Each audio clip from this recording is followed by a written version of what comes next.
Assalamualaikum warahmatullahi wabarakatuh.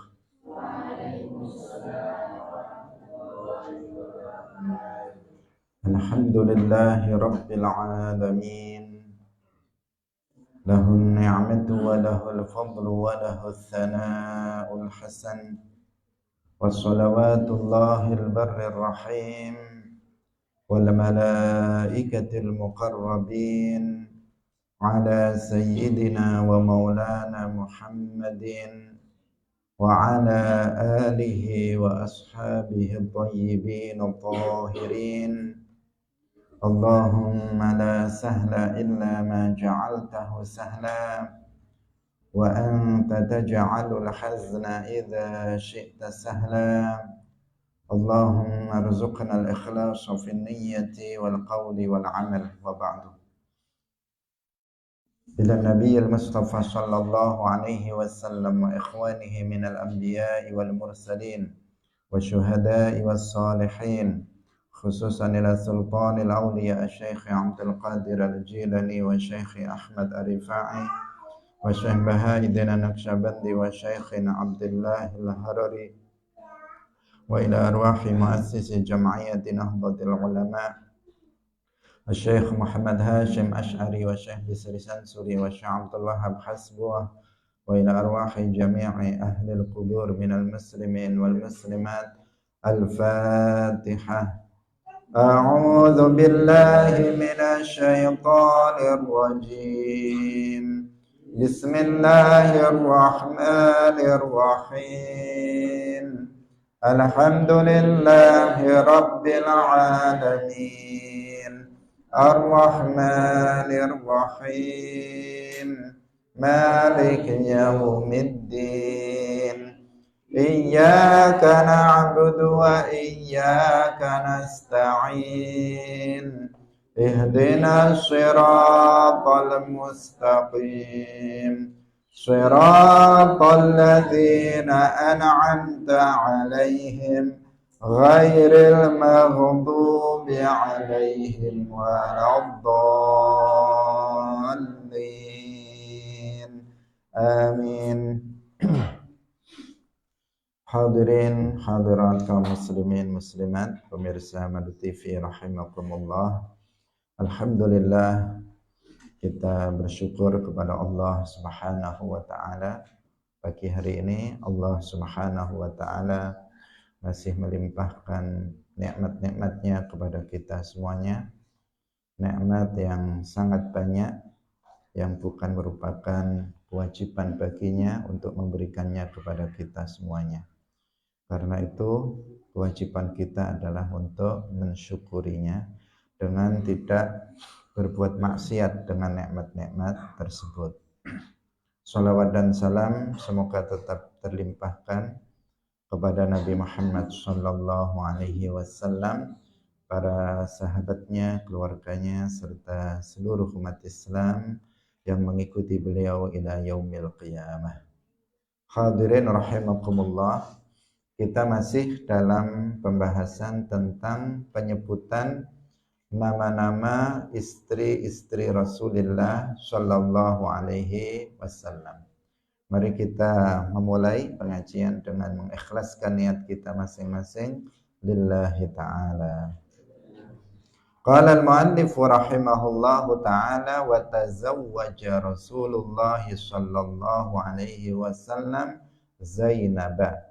Wa tazawwaja lan nikahi sapa Rasulullah sallallahu alaihi wasallam Zainab ing Zainab binta Jahsyin ibni Ri'ab ibni Ya'mur ibni Sabirat ibni Murrat ibni Kabir ibni Ghanmi ibni Dudan ibni Asad ibni Khuzaimah ibni Mudrikah ibni Ilyas ibni Mudhar ibni Nizar ibn Ma'ad ibn Adnan.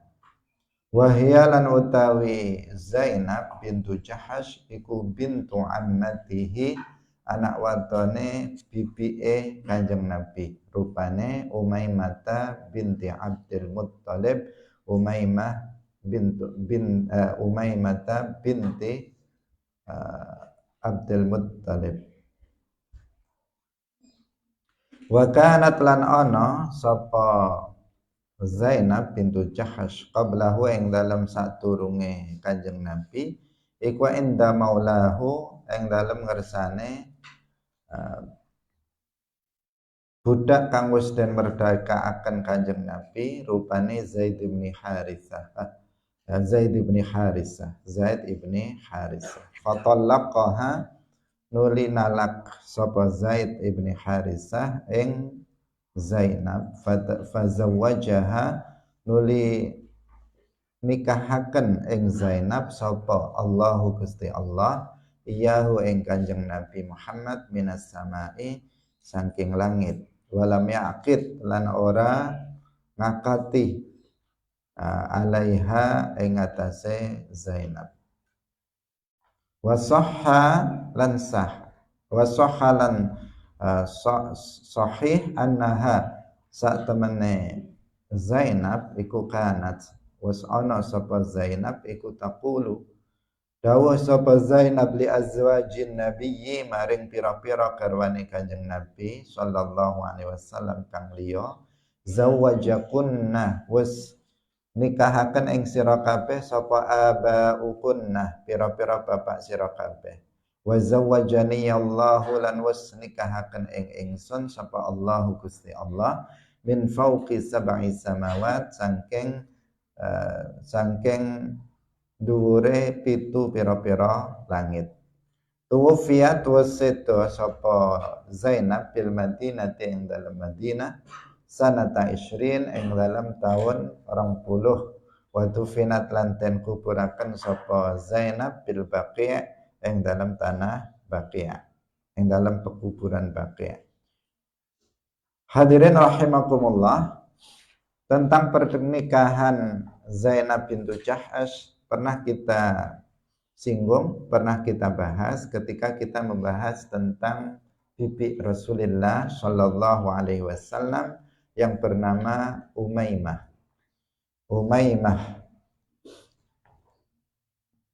Karena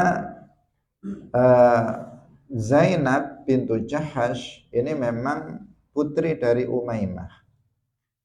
Putri dari Umaymah yang itu berarti beliau adalah Zainab bintu Jahash itu adalah putrinya bibinya Rasulullah Shallallahu Alaihi Wasallam. Jadi masih dekat dari sisi nasab dengan Rasulullah Shallallahu Alaihi Wasallam, anak bibinya. Dan juga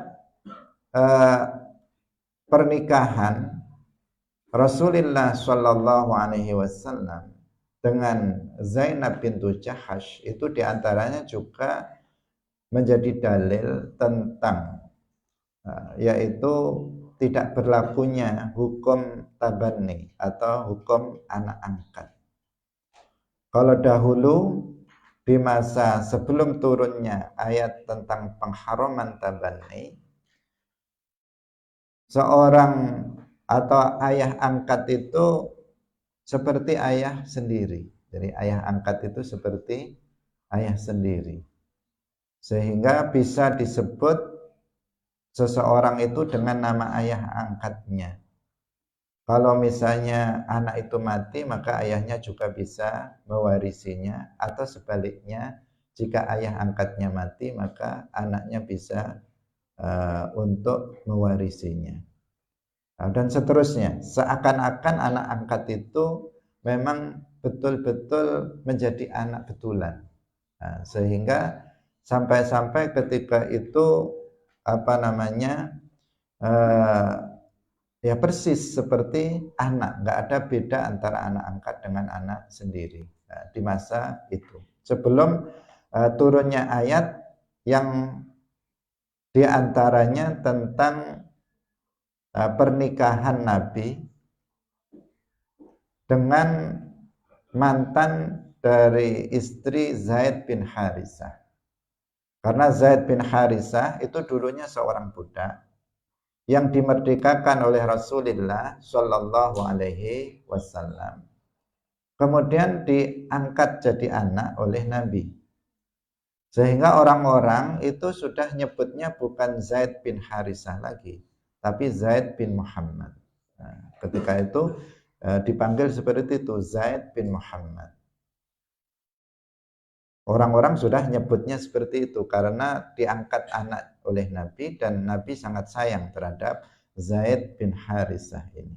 Sehingga turun ayat yang menggugurkan hukum tabanni, pengharaman terhadap tabanni, mengatakan maka Muhammadun aba ahadim mir rijalikum. Muhammad itu bukan ayah dari salah seorang di antara kalian. Itu di antara ayat yang menggugurkan atau yang mengharamkan tabanni, tetapi juga ada ayat-ayat yang lainnya dan ada bukti-bukti yang lainnya. Di antaranya adalah tentang pernikahan Rasulullah dengan dengan siapa? Dengan Zainab bintu Jahash. Karena Zainab bintu Jahash ini dulunya adalah istri dari Zaid, putra angkat Nabi. Zaid ibn Harisah, putra angkat Nabi, punya istri namanya Zainab bintu Jahash. Kemudian diceraikan oleh Zainab bintu Jahash dan Nabi kemudian menikahinya. Berarti menikahi mantan istri anaknya, anak angkat. Nah, itu menunjukkan apa? Bahwa anak angkat itu bukan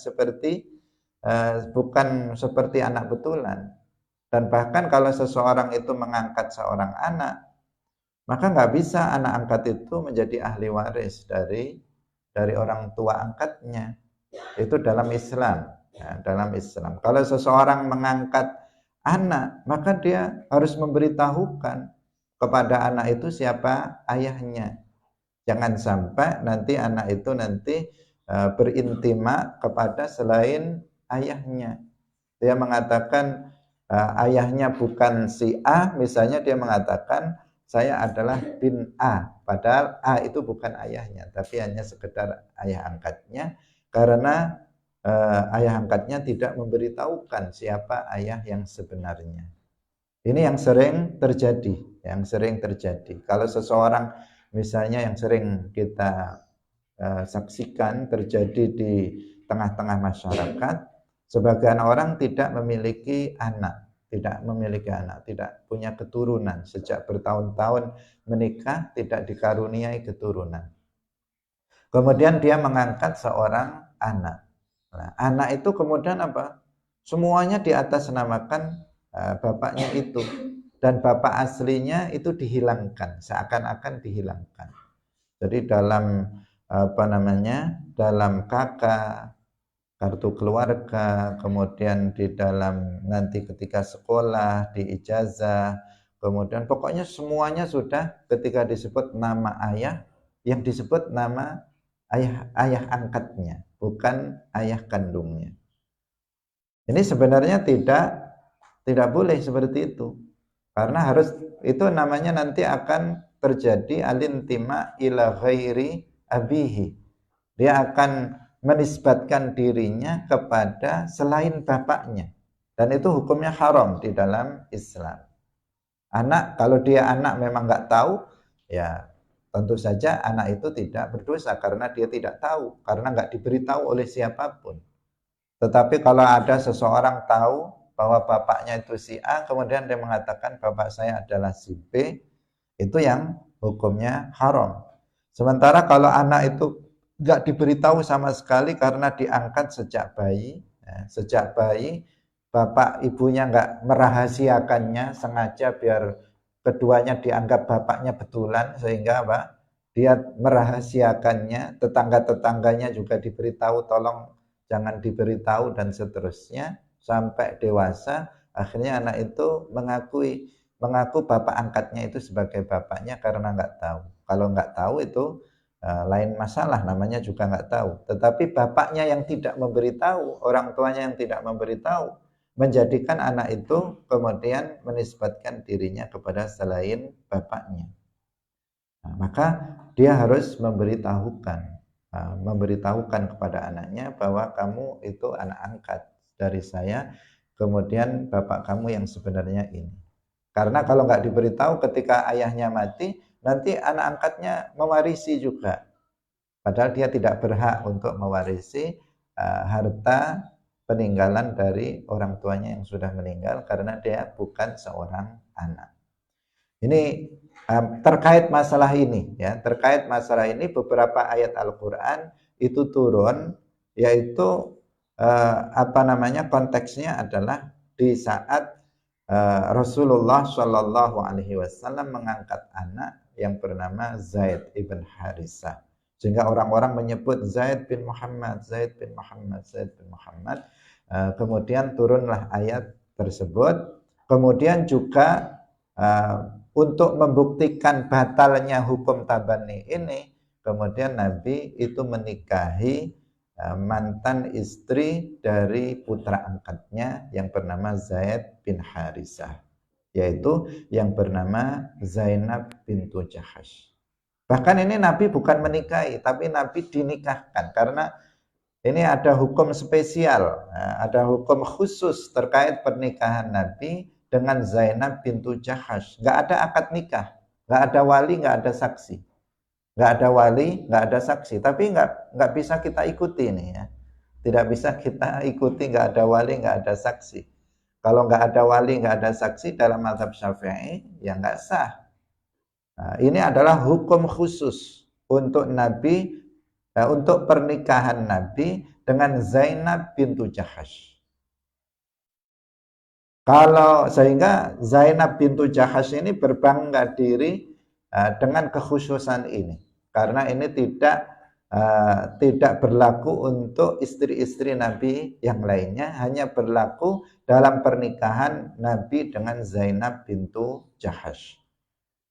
Sehingga pernah Zainab bintu Jahash itu berkata kepada para istri Nabi yang lainnya.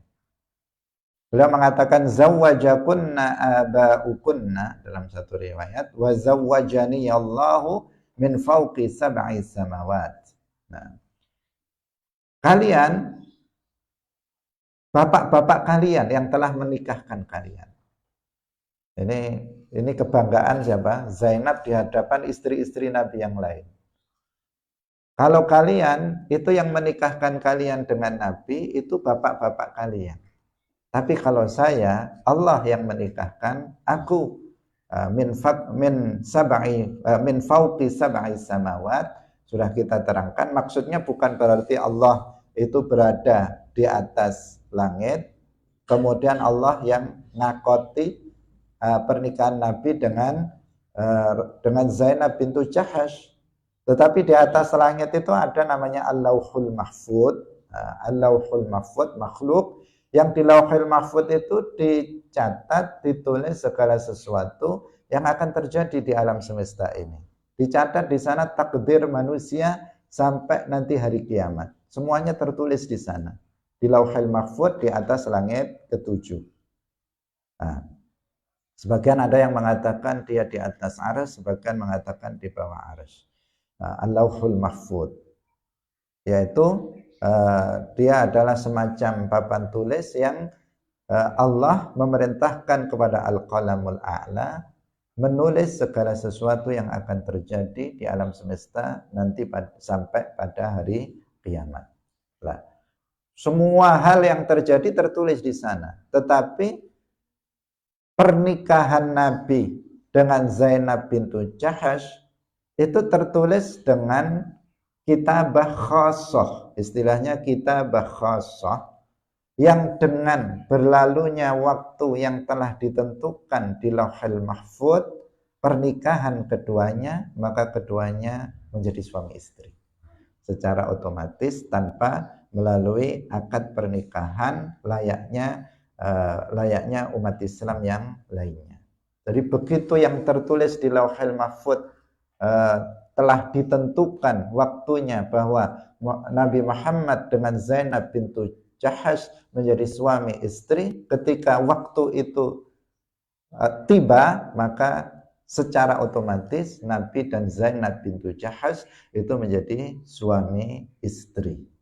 Ini yang dimaksud dengan bahwa Allah menikahkan Rasulullah menikahkan Zainab bintu Jahash dengan Rasulullah min fauqi sab'i samawat. Bukan artinya bahwa Allah Subhanahu wa taala itu bertempat tinggal di atas langit ketujuh. Karena kita umat Islam meyakini Allah enggak serupa dengan makhluknya. Kalau makhluk itu bertempat, maka Allah ada tanpa tempat. Langit adalah tempat tinggalnya para malaikat. Sementara Allah pencipta malaikat tidak serupa dengan malaikat, sehingga tidak boleh dikatakan Allah bertempat tinggal di atas langit. Hadirin rahimakumullah. Jadi ini pernikahan yang berlaku khusus, model pernikahan yang berlaku khusus untuk Zainab bintu Jahash dengan Rasulullah Shallallahu Alaihi Wasallam. Tidak berlaku untuk istri-istri Nabi yang lainnya, juga tidak berlaku untuk umatnya, apalagi ini tidak berlaku. Kalau ada orang menikah tanpa wali, tanpa saksi, batil. Ada seseorang misalnya, kamu sudah menikah, sudah nikah sendiri misalnya, maka batil. Misalnya seorang perempuan mengatakan saya nikahkan diriku dengan dirimu misalnya, maka itu pernikahan yang batil, nggak ada saksi, nggak ada saksi, nggak ada wali, maka itu batil. Dalam mazhab Syafi'i harus ada wali dan harus ada 2 orang saksi. Meskipun ada dalam mazhab lain yang harus ada wali tapi nggak harus ada saksi. Ada mazhab yang lain harus ada wali tetapi boleh nggak ada harus ada saksi tapi boleh nggak ada wali. Tetapi kita mengikuti mazhab Asy-Syafi'i radhiyallahu anhu, dalam pernikahan harus ada wali dan harus ada 2 orang saksi. Hadirin rahimakumullah. Jadi setiap pernikahan Nabi itu selalu ada hukum yang menjadi yang menjadi hujjah atau menjadi dalil untuk umatnya dalam beberapa permasalahan. Termasuk dalam masalah pernikahan Rasulullah Shallallahu Alaihi Wasallam dengan Zainab bintu Jahash. Yang pertama kaitannya dengan pernikahan khusus Nabi dengan Zainab. Yang kedua adalah terkait dengan masalah tabanni. Tabanni, masalah pengangkatan anak. Tuwufiyat bil Madinati sanata 20. Kemudian Zainab bintu Jahash ini wafat di Madinah pada tahun 20 dan dimakamkan di pemakaman Baqi'. Wa tazawwaja, kita lanjutkan, wa tazawwaja lan wis nikahi sapa Rasulullah sallallahu alaihi wasallam Zainab binta Khazimah bin al-Haris bin Abdullah bin Amr bin Abdi Manaf bin Hilal bin Amir bin Sa'sa'at bin Muawiyah. Wa kanat lan ana sapa Zainab bintu Khuzaimah ya, bintu Khuzaimah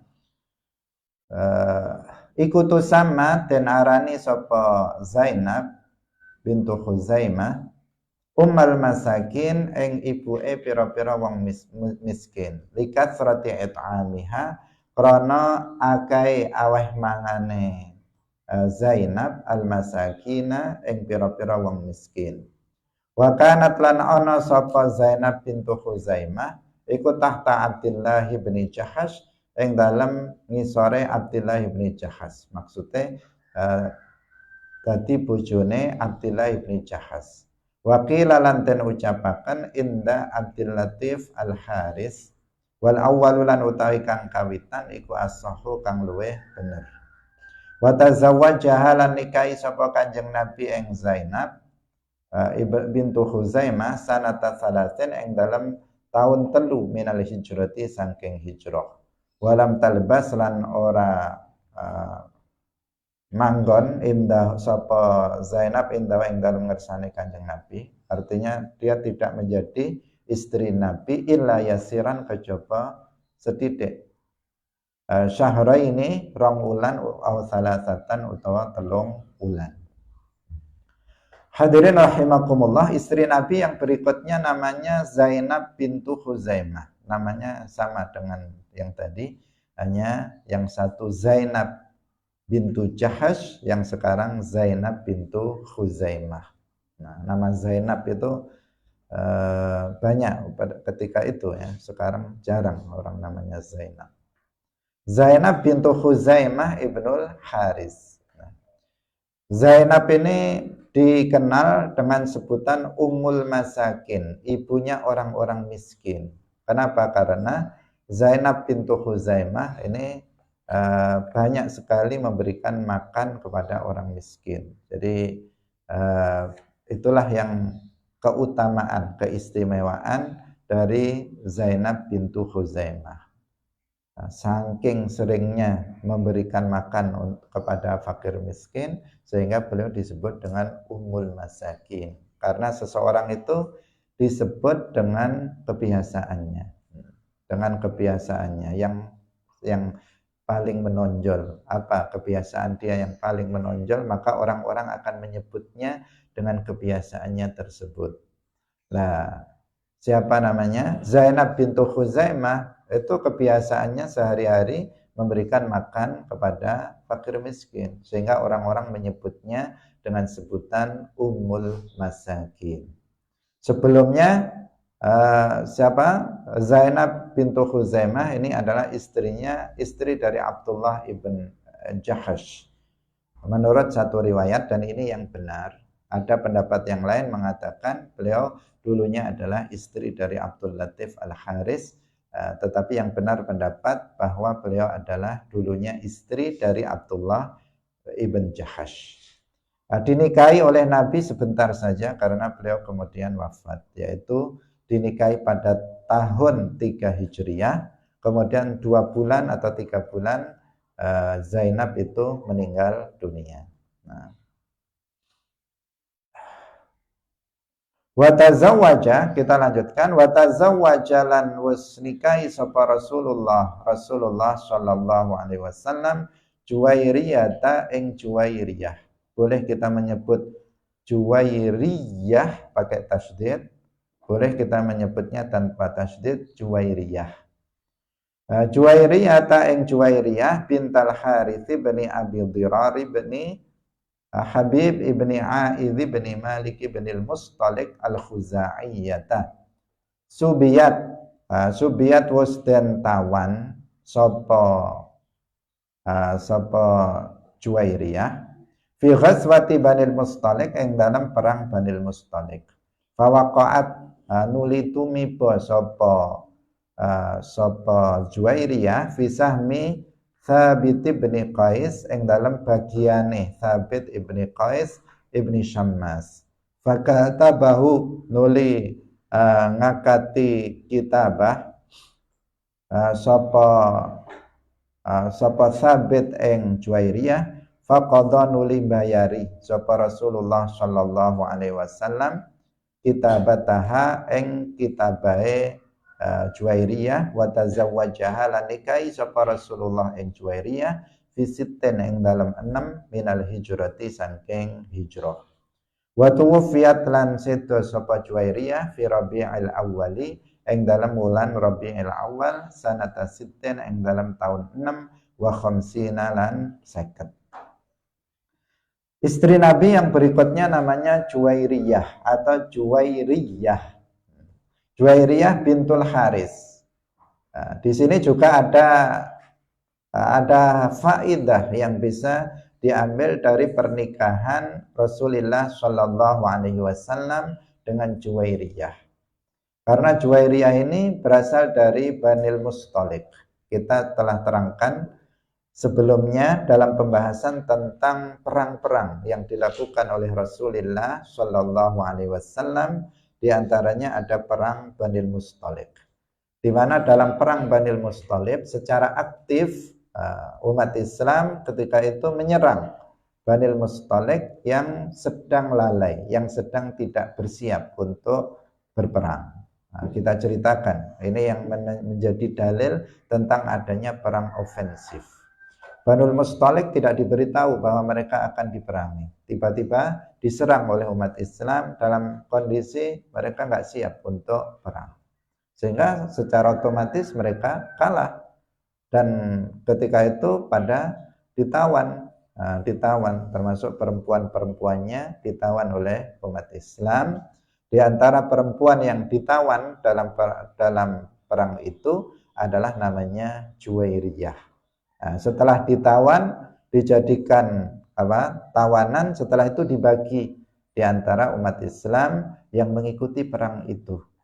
Dibagi, dijadikan sebagai amat atau sebagai budak-budak kalau laki-laki abd, atau amat kalau perempuan. Dibagi di kalangan mereka yang ikut dalam perang Banul Mustalik itu. Nah, Juwairiyah itu pas jatuh dikasihkan kepada Thabit ibn Qais ibn Syammas. Ini yang memiliki Juwairiyah sebagai budak. Nah, pas kebetulan ini bagiannya Thabit ibn Qais ibn Syammas. Nah, kemudian Thabit ibn Qais ibn Syammas ini melakukan akad kitabah. Kalian tahu budak mukatab ketika kita membahas tentang zakat. Nah, mustahik zakat diantaranya adalah budak mukatab. Budak mukatab itu adalah budak yang menjalankan akad kitabah dengan tuannya. Tuannya mengatakan kepada sang budak, jika kamu bisa membayar sejumlah uang sekian, maka kamu akan saya merdekakan. Itu namanya akad kitabah. Juwairiyah ini Thabit melakukan itu. Thabit mengatakan kepada Juwairiyah, jika kamu bisa membayar sejumlah uang, maka kamu akan aku merdekakan. Itu namanya fakatabah, melakukan akad kitabah. Nah, selanjutnya Nabi kemudian ngasih uang kepada Juwairiyah untuk membayar itu, untuk membayar kepada Thabit ibn Qais, sehingga Juwairiyah menjadi merdeka dengan dibantu oleh Rasulullah Shallallahu Alaihi Wasallam. Setelah itu, setelah dibantu, Juwairiyah menjadi merdeka, kemudian Juwairiyah dinikahi oleh Rasulullah Shallallahu Alaihi Wasallam. Nah, di situ faidahnya, di sini ada apa? Ada kitabah, akad kitabah, bahwa seorang tuan pemilik budak itu bisa dia melakukan akad kitabah dengan budaknya, budak laki-laki atau budak perempuan. Dan kita dianjurkan untuk kemudian membantu si budak tersebut untuk memerdekakan dirinya dengan membayar yang disyaratkan oleh tuannya, oleh pemilik budak itu. Sehingga di sini ada mereka para budak mukatab ini masuk di antara mustahik zakat. Tujuannya apa? Agar mereka dengan zakat itu bisa memerdekakan dirinya. Jadi para budak mukatab ketika itu dikasih. Misalnya dia perlu berapa untuk memerdekakan budaknya. Dikasih dari zakat agar dia bisa memerdekakan dirinya dari pemiliknya tersebut. Nah, hadirin rahimakumullah. Selanjutnya beliau dinikahi oleh Nabi pada tahun 6 Hijriah, wafat pada bulan Rabiul Awal tahun 56. 56, berarti sampai Nabi wafat beliau masih berstatus sebagai istri Nabi, dan kemudian baru wafat tahun 56 Hijriah. Wa tazawwaja, kita lanjutkan, wa tazawwaja lan wasnikai sapa Rasulullah sallallahu alaihi wasallam Safiyata binta Huyai bin Akhtab ibni Abi Yahya bin Ka'ab ibn al-Khazraj an-Nadriyata wa min waladi Harun, lan saking anak keturunane Harun ibn Imran, rupane akhi Musa, dulur lanange Musa bin Imran alaihi salam. Subiyaten tawan sapa Sofiyah fi Khaybar ing dalam perang Khaybar sanata sab'in ing dalam tahun 7 minal hijrati saking hijrah. Wa kanat lan ana sapa Safiyah qablahu ing dalam sadurunge Kanjeng Nabi iku tahta Kinanata bani Abil Haqiq ing dalam apa iku tahta maksudnya garwane Kinanah atau bojo wadone Kinanah ibni Abil Haqiq wa qatalahu wasmatani ing Kinanah sapa Rasulullah sallallahu alaihi wasallam wa a'taqalan merdekaaken sapa Kanjeng Nabi Safiyata ing Safiyah wa ja'ala lan dadekaken sapa Kanjeng Nabi itqaha ing merdekaaken Safiyah sadaqaha ing mahare Safiyah. Tuwufiyat was wafat sapa Safiyah sanata salasin ing dalam tahun 30 wakila lan den ucapaken sanata khamsin ing dalam tahun 50. Hadirin rahimakumullah. Sekarang yang berikutnya adalah Safiyah. Nah, di sini juga ada faidah dalam pernikahan Nabi dengan Safiyah bintu Huyai ibni Akhtab ibn Abi Yahya ibn Ka'ab ibn al-Khazrat an-Nadriyah. Beliau ini masih beliau ini bapaknya Yahudi, bapaknya Yahudi karena beliau berasal dari Khaybar ya, dan beliau ditawan dalam perang Khaybar. Kita telah ceritakan sebelumnya ketika kita membahas tentang perang-perang Nabi. Di antara perang yang diikuti Nabi adalah perang Khaybar. Perang Khaybar itu perang antara umat Islam dengan orang-orang Yahudi Khaybar. Di Khaybar ini adalah sebuah daerah dekat Madinah yang memiliki benteng-benteng pertahanan yang sangat banyak. Sehingga Nabi dan umat Islam ketika menyerang Khaybar itu membutuhkan waktu agak lama untuk kemudian menguasai Khaybar, untuk memenangkan peperangan dengan orang Yahudi Khaybar. Karena benteng pertahanannya yang sangat banyak. Tetapi akhirnya Khaybar ini bisa ditaklukkan, orang-orang Yahudi bisa dikalahkan. Di saat itu ada salah satu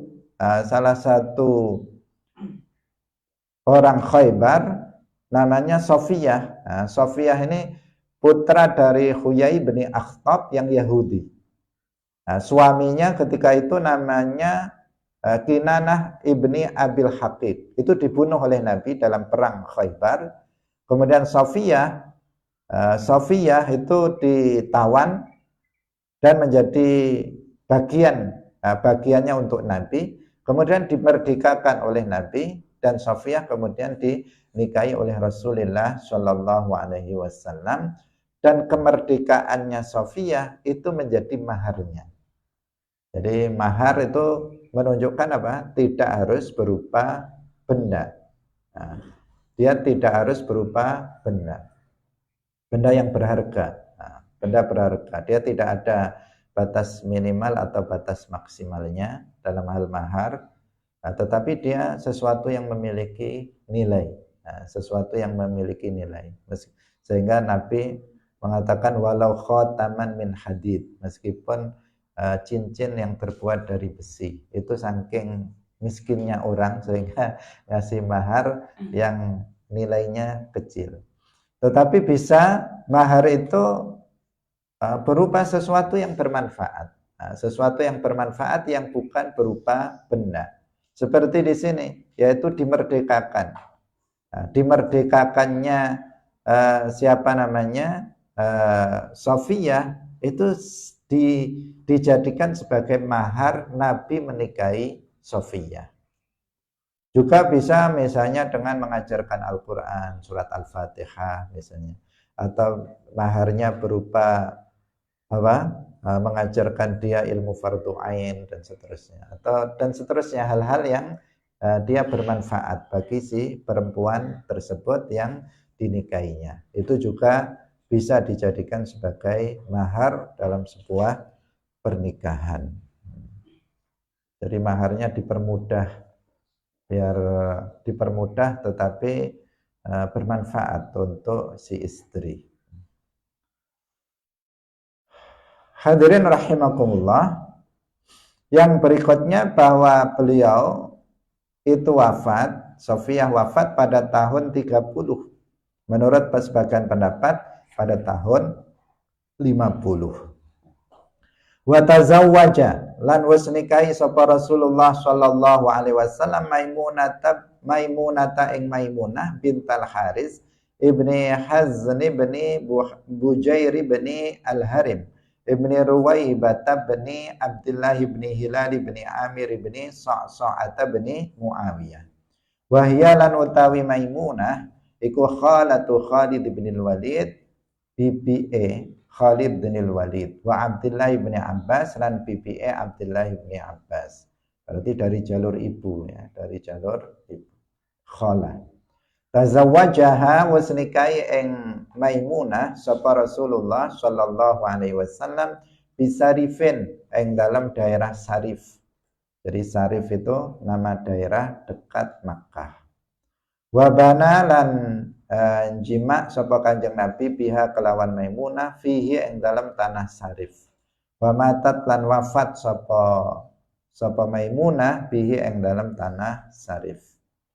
Wa huwa lan utai Sarif iku maun banyu alatis anti amyalin ing atase songo pira-pira mil min Makkah saking Makkah. Wa hiya lan utawi Maimunah iku akhiruman paling akhire wong tazawwaja kang wis nikah sapa Kanjeng Nabi min ummahatil mukminin saking pira-pira ummahatil mukminin. Tuwfiyat wafat sapa Maimunah sanata salasin ing dalam tahun 63 lan swida. Nah, hadirin rahimakumullah, istri Nabi yang paling akhir yang disebutkan dalam kitab ini namanya Maimunah. Maimunah bintul Haris. Ini istri Nabi juga. Nah, dan beliau ini adalah masih bibinya Khalid bin Walid dan juga bibinya Abdullah bin Abbas. Nah, dinikahi oleh Rasulullah Shallallahu Alaihi Wasallam di daerah Sarif, yaitu daerah dekat Makkah, sekitar 9 mil dari Makkah. Beliau tinggal di Sarif, Nabi menggaulinya ketika di Sarif dan wafat di Sarif juga, dimakamkan juga di sana. Jadi istri Nabi yang tidak dimakamkan di Al-Baqi, di pemakaman Baqi, tetapi dimakamkan di daerah Sarif. Jika kita haji atau umrah, kita bisa datang ke daerah ini, Sarif, dan bisa berziarah ke makam Sayyidah Maimunah bintul Haris, salah satu ummul mukminin, istri Rasulullah Shallallahu Alaihi Wasallam. Maimunah ini adalah istri Nabi yang paling akhir, artinya yang paling terakhir dinikahi oleh Rasulullah Shallallahu Alaihi Wasallam. Yang pertama Khadijah, yang paling akhir adalah Maimunah. Setelah itu Nabi sudah tidak menikah lagi dengan selainnya. Sebagian kemarin mengatakan bahwa Maimunah ini, sebagian pendapat mengatakan beliau adalah istri Nabi yang paling terakhir meninggalnya. Tetapi itu adalah pendapat sebagian ulama. Sebagian ulama yang lainnya tidak berpendapat bukan beliau yang terakhir meninggal. Tapi yang benar beliau adalah yang terakhir dinikahi oleh Rasulullah Shallallahu Alaihi Wasallam. Tidak dinikahi di Makkah, juga tidak dinikahi di Madinah, tetapi dinikahi di Sarif, dekat dengan Makkah. Wafat pada tahun 63 Hijriah. Fahadhihi mongko utawi iki iku jumlatuman jumlahe wong dakhala kang manjing bihinna kelawan bihinna dakhala kang maksudnya jima bihinna kelawan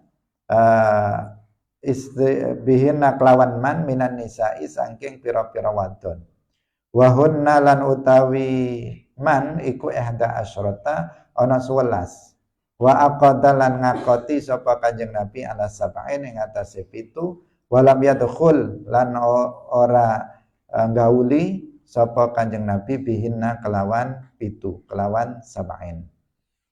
Hadirin rahimakumullah, ini penutup dari bab tentang istri-istri Rasulullah Shallallahu Alaihi Wasallam, bahwa yang disebutkan 11 orang istri Nabi, 11 istri Nabi yang disebutkan di atas itu adalah istri-istri Nabi yang sudah digauli. Jadi ketika Nabi wafat, istri Nabi yang masih hidup ada 9.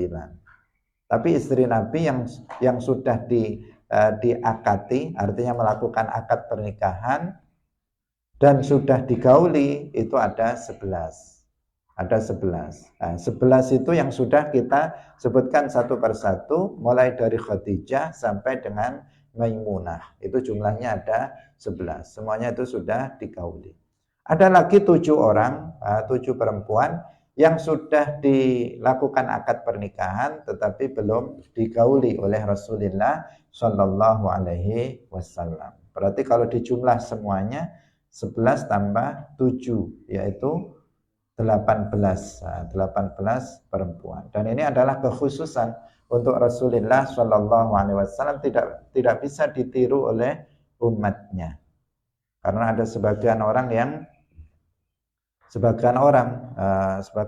di sini juga, di sini maksudnya di Indonesia ini, yang kemudian menikah sampai 10 orang ada di Madura atau di mana itu, atau di tempat lain. Jadi seorang laki-laki kaya, istrinya sampai 10 ditempatkan di satu rumah pula.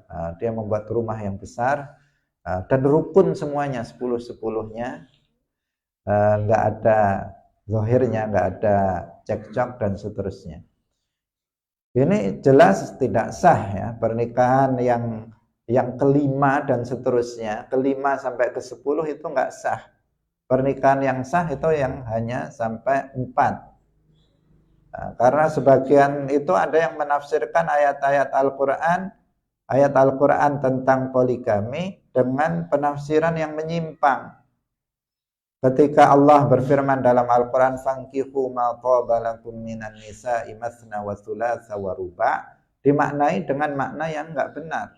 Mestinya kan penafsiran seperti itu dikembalikan kepada penafsiran Nabi, praktek yang dilakukan oleh Nabi, dan seterusnya. Harus mempertimbangkan juga mempertimbangkan lafaz dari ayat tersebut. Masna wa thulatsa wa ruba', artinya 2, 3 atau 4. Bukan 2 tambah 3 tambah 4, bukan begitu.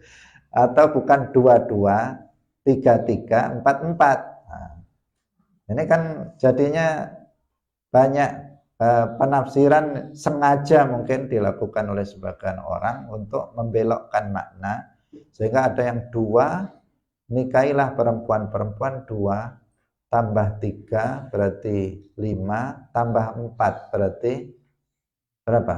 9. Nah, berarti sampai 9.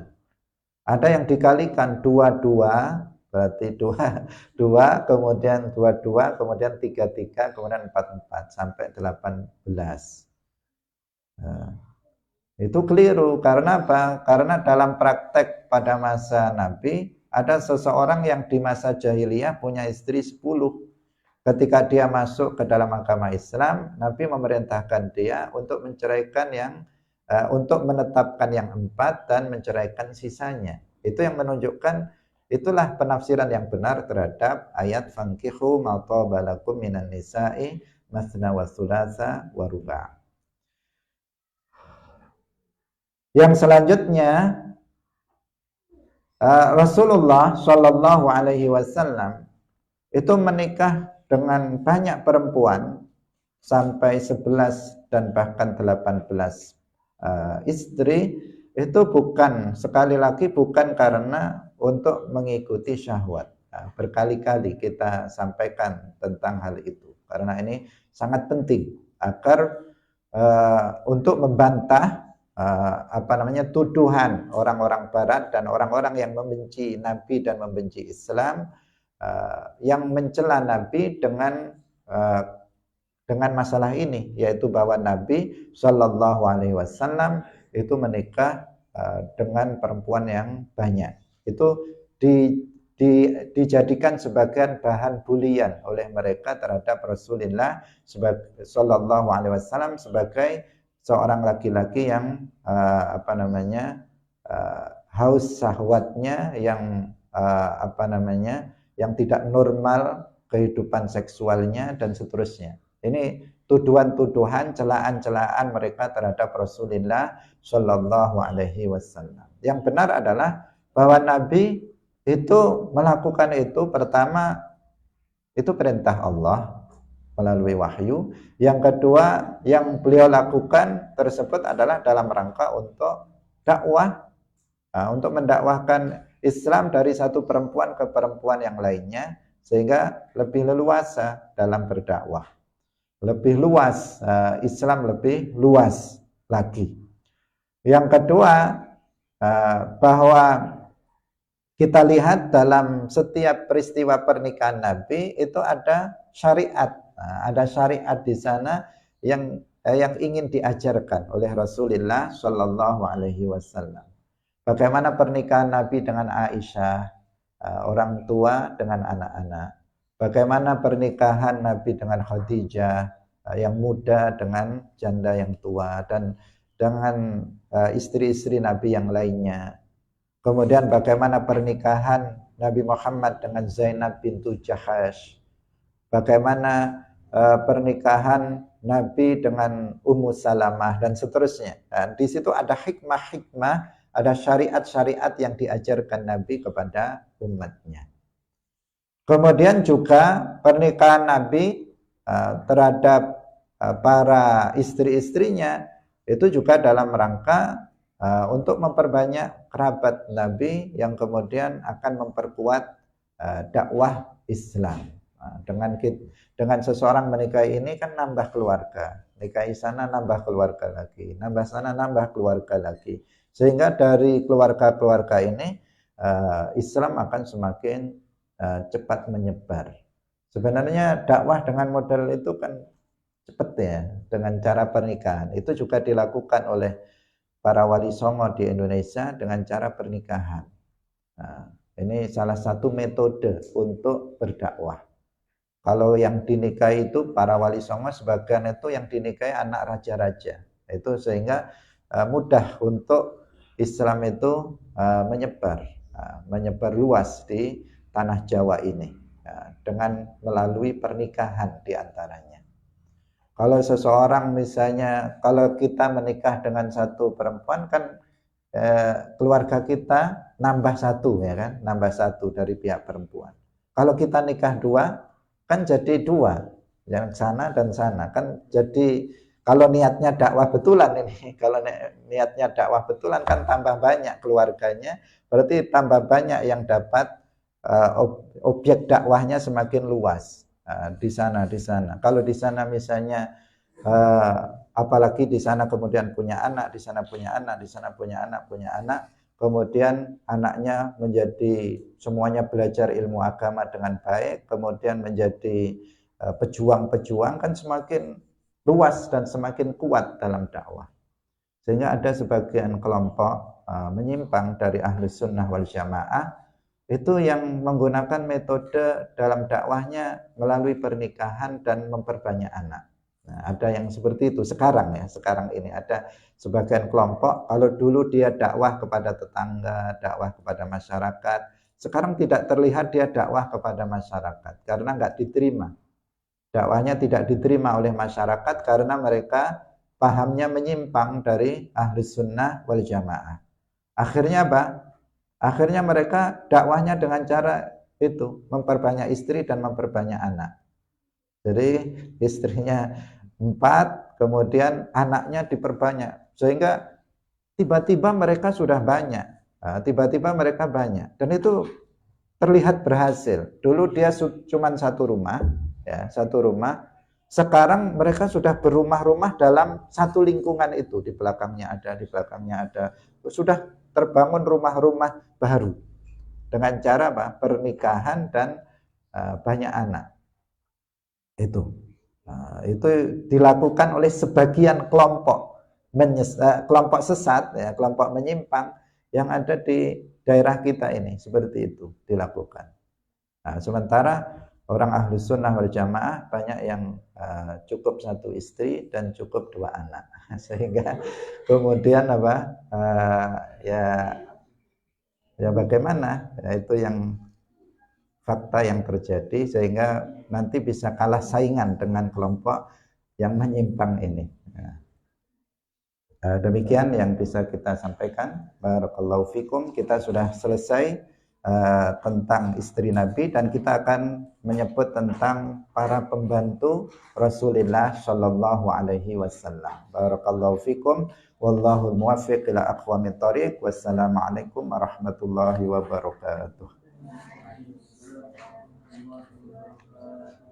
La ilaha illallah. Allahumma salli ala sayyidina Muhammad wa ala alihi wa sahbihi wa sallim. Rabbi ghfirli wa liwalidayya wa lil mu'minina wal mu'minat.